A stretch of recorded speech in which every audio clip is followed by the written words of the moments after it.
Hello everyone, I'm the French Monk and welcome back to another video where we'll dive into the Company of Heroes series, and more specifically Relic Entertainment's recent announcement trailer of Company of Heroes 3.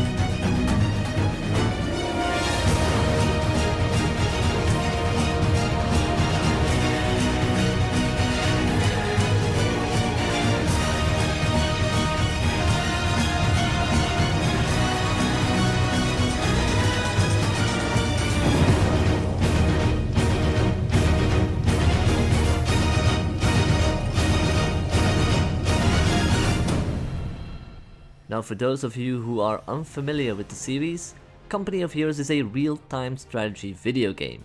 The first game of the series was developed by Relic Entertainment and published by THQ in 2006. That's already a long time ago. Now, this game and series as a whole is set during the Second World War. Players' aim was to capture strategic sectors located around the map in order to build up resources like fuel and ammunition, and also manpower, which in turn could be used to build base structures and produce new units. The game had a single player campaign as well as battles that you could fight against the AI, and it also allowed multiplayer matches of up to 8 players. Originally there were 2 factions, though with the introduction of the Opposing Fronts expansion pack in 2007, 2 additional factions in the form of the British Second Army and the Panzer Division were released. I believe the first Company of Heroes game focused more on the Western Front, so you had the Allied, the British, the American troops fighting the Axis forces, whilst its sequel, Company of Heroes 2, focused more on the Eastern Front, where players were able to play as the Soviet Red Army. In January of 2013, Sega had acquired Relic Entertainment along with the rights of Company of Heroes, and then this sequel was eventually released on June 25th of the very same year. I really liked some of the modifications and updates they made to the game compared to the original. For example, the units able to occupy buildings as they were already capable of, but if it were a wooden building, it could be set afire by soldiers using flamethrowers or grenades, and then the building would continue to burn until it was reduced to cinders. Now, Relic Entertainment announced Company of Heroes 3 on the 13th of July. They did this with an announcement trailer, which honestly looks absolutely amazing. We can already deduce several things from this trailer, along with the explanation provided of course off of the Steam store, and that is that this time the fight will be taking place in occupied Italy, with the starting point of the Allied invasion being in the year 1943. So, with the Mediterranean as the new theater, it'll bring up some beautiful maps and visuals. From mountainous maps to coastal towns and desert plains, this new frontline will challenge each and every one of us to use different strategies depending of course on the terrain.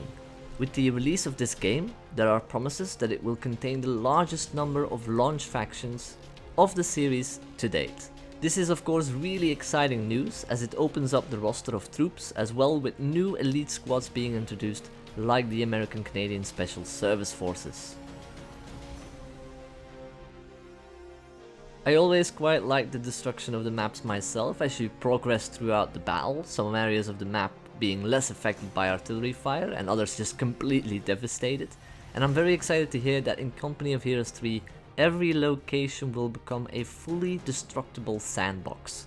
This opens up our gameplay options by using artillery fire to destroy buildings, with then the risk of having the enemy use these fresh ruins as dynamic cover against you. I'm just absolutely thrilled hearing this news, and I'm just looking forward to playing this game.